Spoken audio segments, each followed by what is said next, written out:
Why we need a national network of British stolovayas. Affordable and high-quality food is a human right and a social good.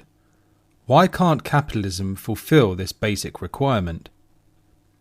Reproduced from the Class Consciousness Project, with thanks. I was inspired to write this after rereading an excellent article on cultural capitalism, posted on the Class Consciousness Project website on the 1st of August.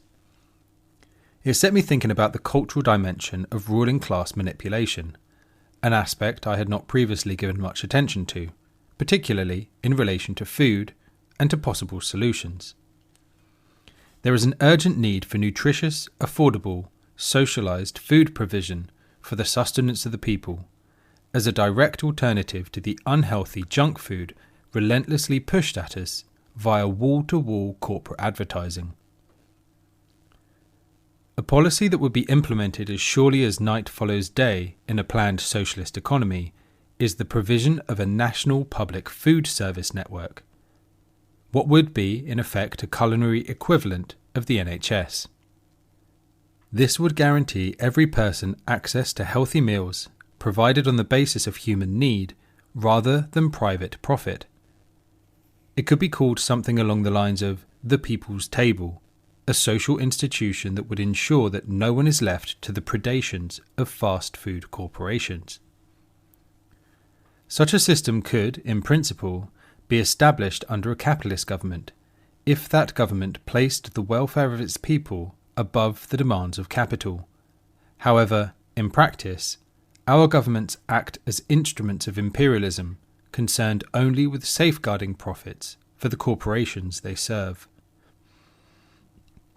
The ruling class would be opposed to such a measure, but it would not cross any of the red lines that would bring tanks out onto the streets.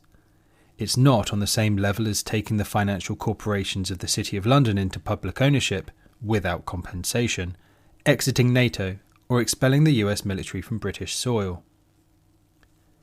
The benefits of a national canteen programme. Of course, none of the contemptible roster of British imperialist parties would ever implement such a worthy scheme, but it is, I think, worthwhile, if only as an intellectual exercise, to give a brief sketch of how the stolovayas worked in practice in the Soviet Union, and how it might look if something similar were introduced to Britain, along with the immense benefits it would bring to workers across the country. There is in fact one corner of Britain where the principle of cheap, publicly funded, heavily subsidised meals is upheld: the Houses of Parliament. There used to be many other workplaces that offered subsidised meals, but most of these are gone now, so cut-price meals are reserved for MPs, peers and parliamentary staff. At a time when many working-class families rely on food banks in the midst of a cost-of-living crisis, highly paid MPs are getting food welfare. Since the 1st of April 2025, the basic annual salary for a backbench MP has been £93,904, roughly 3 times the median British wage of around £31,000. This is no accident. It stands as a sharp illustration of how Britain's political order is built upon and sustained by class privilege. The outstanding historical example of low-cost social food provision for all was the network of stolovayas in the Soviet Union. Stolovayas, meaning dining rooms in Russian, were the Soviet canteens where workers could get hot, filling meals for just a few kopecks. They were an example of socialist public provisioning based on the principle that affordable, nutritious food is a social right. While some public canteens had existed in Russia before 1917, they were expanded rapidly after the October Revolution, as part of the effort to socialise domestic labour and to guarantee affordable nutrition for all. From the 1930s, stolovayas were widespread across factories, offices, schools, universities, railway stations, and in communities across the Soviet Union, serving millions daily at heavily subsidised prices. They acted as a social equaliser, with managers and workers eating the same food in the same halls, and were a key tool for improving health and supporting industrial productivity. According to the website Russia Beyond, quote, "The idea of organised collective dining out fitted very well with the ideology of the young Soviet state. A kitchen of one's own was considered a relic of the past. A woman should be freed from kitchen slavery and given freedom and work, on a par with a man. Kitchens were turned into workshops and outsourced. Thus, the socialist revolution was followed by a lifestyle revolution." End quote. What was it like eating out during the Soviet Union? 11th of December 2018. By the 1970s, there were hundreds of thousands across the Soviet Union, including special canteens for students, soldiers, and railway workers. But by the late 1980s, the economic crisis brought on by revisionist sabotage and cuts to subsidies undermined the system, leading to poorer food and long queues. Following the dissolution of the Soviet Union, most stolovayas either closed or became capitalist-run restaurants. British restaurants in World War II. During the Second World War, Britain established communal dining halls known as British restaurants, run by local authorities with government support, to provide cheap, nutritious meals when food rationing was tight and there was widespread disruption to domestic cooking.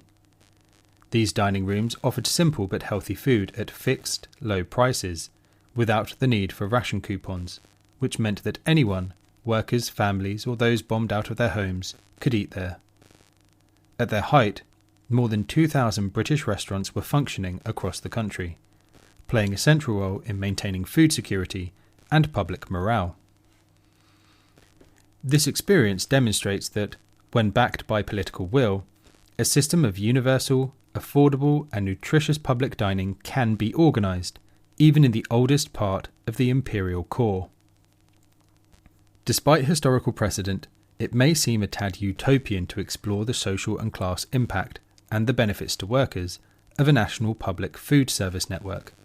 After all, such a policy appears highly unlikely to be introduced in a moribund imperialist country like Britain. To initiate this in Britain would entail the setting up of a comprehensive network of the people's table that would guarantee that healthy, affordable meals were available to all, provided as a social good. If we set an illustrative value of £5 as the price of a full family meal, the result would be cheaper, healthier food than frozen sections of supermarkets or junk food chains can offer, and a shift of food provision from creating corporate profit to meeting the health and nutritional needs of the people. So how might it look in practice? It would be a state-owned and funded national network, with all communities across the country having access to a people's table.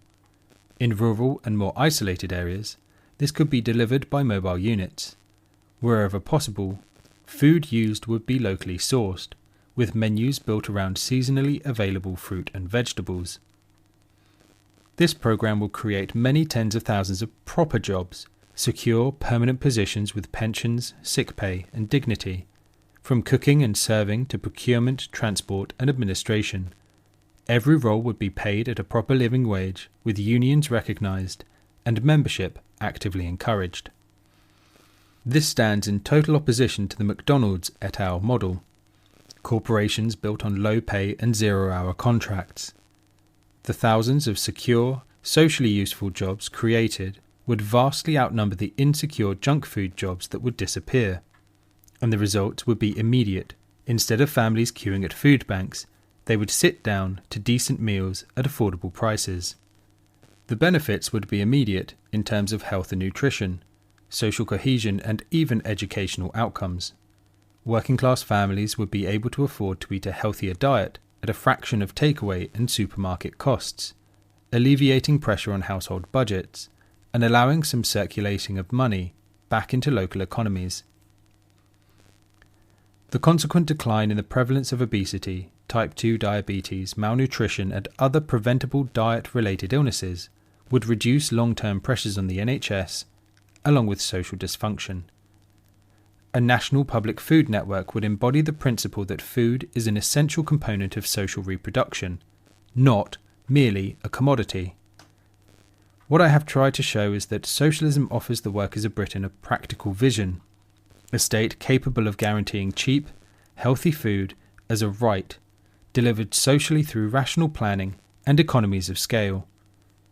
Thinking about this issue constantly for a few days has reminded me of the line that the presenter used to close most episodes of the old TV game show, Bullseye, quote, "Come and have a look at what you would have won," end quote. If Britain were socialist, this prize would already be ours.